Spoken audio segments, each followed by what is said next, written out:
कपिल राम शर्मा जी, हस्तिना। श्री हरिवंश। राधे राधे महाराज जी। महाराज जी, आपके चरणों में कोटि कोटि प्रणाम। महाराज जी, मेरा प्रश्न है कि जैसे आजकल कई माता पिता तथा जो फैमिली हैं उनके अन्य सदस्यों रिश्तेदारों में युवाओं की दीक्षा व भजन आदि के प्रति एक भ्रांति सी हो गई है महाराज जी। एक अवधारणा हो गई है कि अब ये बस भजन करेगा, हमसे प्रेम नहीं करेगा, हमारे लिए बदल जाएगा। महाराज जी, ये चाहते नहीं, हैं माता पिता को सुधरना चाहिए कि नौजवान बच्चों को अध्यात्म से जोड़े, नहीं तो ऐसी बुद्धि भ्रष्ट होती जा रही है कि पिता माता के साथ अपमान कर रहे हैं। वो अच्छा कि अध्यात्म से जुड़कर पवित्र आचरण करने वाले बने। अगर अध्यात्म से नौजवान नहीं जुड़ेंगे तो नशा से जुड़ेंगे, व्यभिचार से जुड़ेंगे, हिंसा से जुड़ेंगे, और वही आचरण कर रहे हैं। बच्चा बच्चियां क्या कर रहे हैं आप देखो। जो अध्यात्म से नहीं जुड़े, व्यभिचार से जुड़ गए, girlfriend boyfriend live in relation, मदिरा, हुक्काबाजी, ड्रग्सबाजी, इससे जुड़ रहे हैं। तो क्या होगा? अगर बच्चे अध्यात्म से जुड़े, भगवान नाम जप करें, अच्छी पढ़ाई करें, माता पिता के चरण छुएं और परोपकार करें, ये अच्छा शास्त्र संयम से चले कि ये मनमानी गंदे आचरणों की तरफ बढ़ते जाए तो अच्छा। हमें लगता है समाज को सुधरना चाहिए, माता पिता को सुधरना चाहिए कि बच्चों को अगर सत्य शास्त्रों की शिक्षा नहीं दी गई तो वही बच्चे तुम्हारे जीवन के लिए हानि बन जाएंगे, वही तुम्हारे वृद्धावस्था में तुम्हें दुख देने वाले बन जाएंगे। तुम उनके आचरणों को देख देख कर जलोगे, ऐसे वो आचरण करेंगे।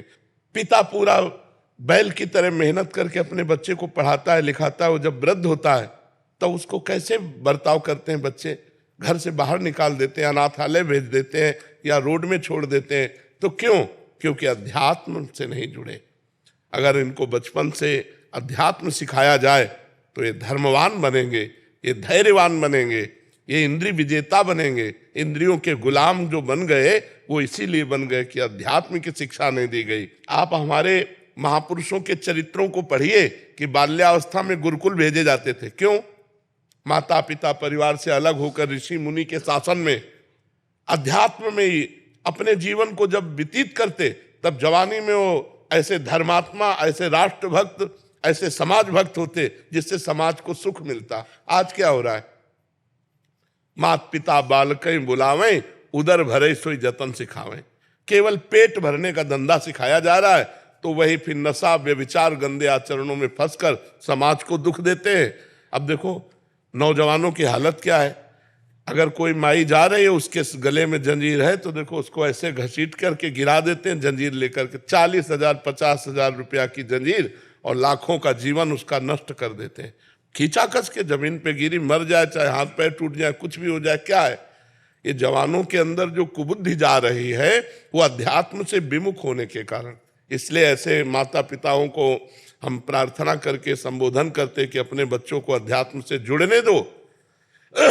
अध्यात्म से जुड़ने का मतलब ये नहीं कि सब बाबा जी बन जाएंगे। और बाबा जी बनना कोई खेल समझते हो? एक दिन बन के दिखाओ बाबा जी, तो हम बता दें एक दिन जैसे रहा जाता है, जैसे सदुवई में रहा जाता है, एक दिन जीवन जी के दिखाओ।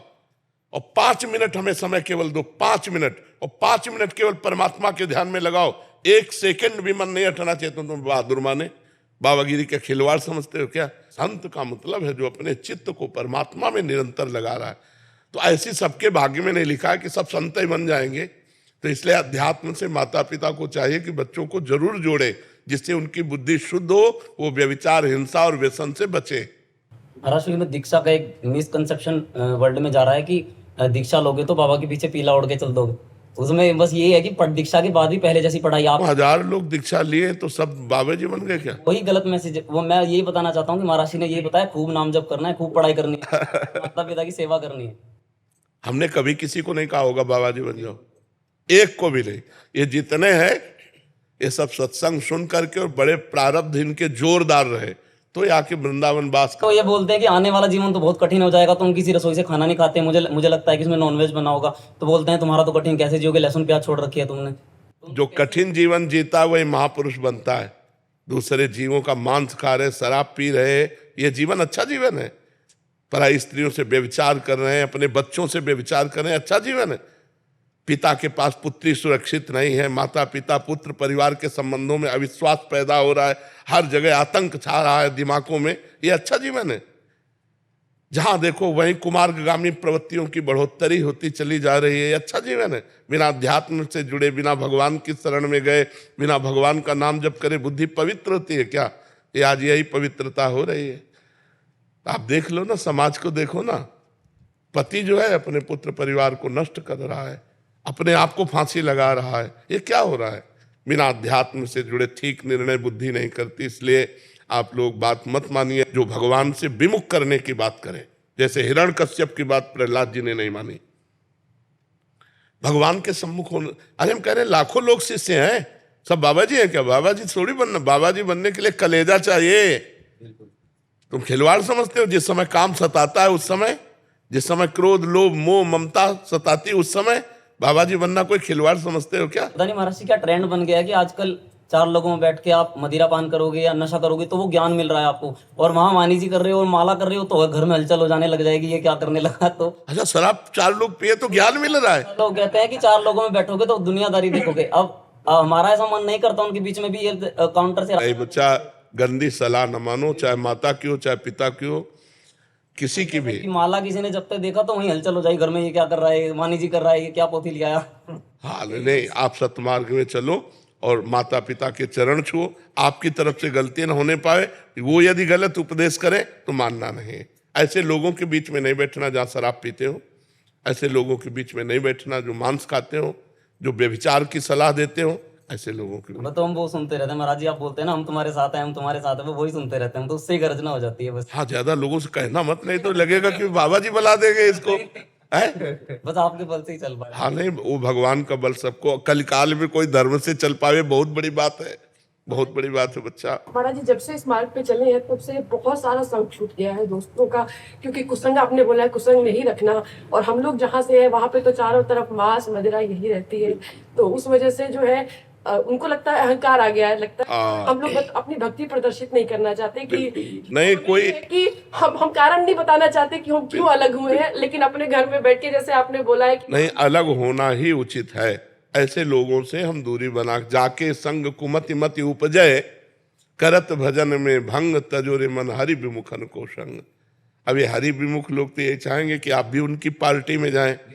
हाँ तो नहीं, क्या दे जो वो पूछी कि क्यों नहीं आती, तो दिखती नहीं है। हमें अच्छा नहीं लगता, हमें, हमारे पास समय नहीं है और हमें अच्छा नहीं लगता। हम भक्ति नहीं प्रकाशित करेंगे, उसको छुपा लेते हैं। एक तो समय नहीं है और दूसरी बात हमको अच्छा, हमारी रुचि नहीं है, हमारा स्वभाव ऐसा है। अपने को बचा लेना चाहिए कि हम भजन करते हैं भक्ति करते हैं, ऐसा नहीं। और जिस परिवार में माला चलाने का विरोध हो उसमें माला नहीं चलाना चाहिए, बिना माला के जप का अभ्यास करो। हम ऐसा क्यों भक्ति का प्रदर्शन करें जिसमें हमारा परिवार संतों को गाली देने लगे, भगवान से विरोध पैदा कर दे। हमको गुप्त भजन करना चाहिए। हम कह रहे मान लो रज तिलक ना लगाओ, तो भगवान नहीं जान रहे क्या कि तुम उनका भजन कर रहे हो? अगर परिवार में विरोध है कि तिलक मत लगाओ, कंठी मत पहनो, अच्छा मोबाइल में पूरी चतुरासी जी सुधा निधि सब कुछ है, तो आप वाणी मत ले, मोबाइल देख रहे हैं, क्या देख रहे हो? फिल्म देख रहे हैं। हम मोबाइल में संसारिकता को ना देखते हुए भागवतिकता को देखते हुए संसारिकता प्रकाशित करें कि हम पूरे संसारी आदमी हैं। ऐसे घर में जहां ऐसा उपदेश हो कि भजन नहीं करना चाहिए, वहां बिल्कुल भजन का कोई भी दिखावा नहीं होना चाहिए। अंदर भजन करो, अच्छे आचरण करो और उन माता पिता के चरण छुओ, अवसर आने पर उनकी सेवा करो। कलह या शांति भक्ति नहीं सिखाती, भक्ति प्रियता सिखाती है। पर ऐसे लोगों की प्रियता नहीं जो गलत आचरणों में, कुसंग के लिए नहीं। कुसंग सर्वथा त्याज्य है। अगर कुसंग होता रहा तो फिर भक्ति का रंग ही नहीं आएगा। और भक्त गिने चुने होते हैं और कुसंग बहुतायत है, तो वो बहुतायत वाले चाहेंगे कि गिने चुने वाले भी उसी में आ जाएं। इसमें कभी ऐसा भाव आता है कि ऐसा लगता है घर वालों के रूप में लालजी टेस्ट ले रहे हैं कि देखो तुम कितना। ऐसा ही भाव रखना चाहिए, ऐसा ही भाव रखना चाहिए।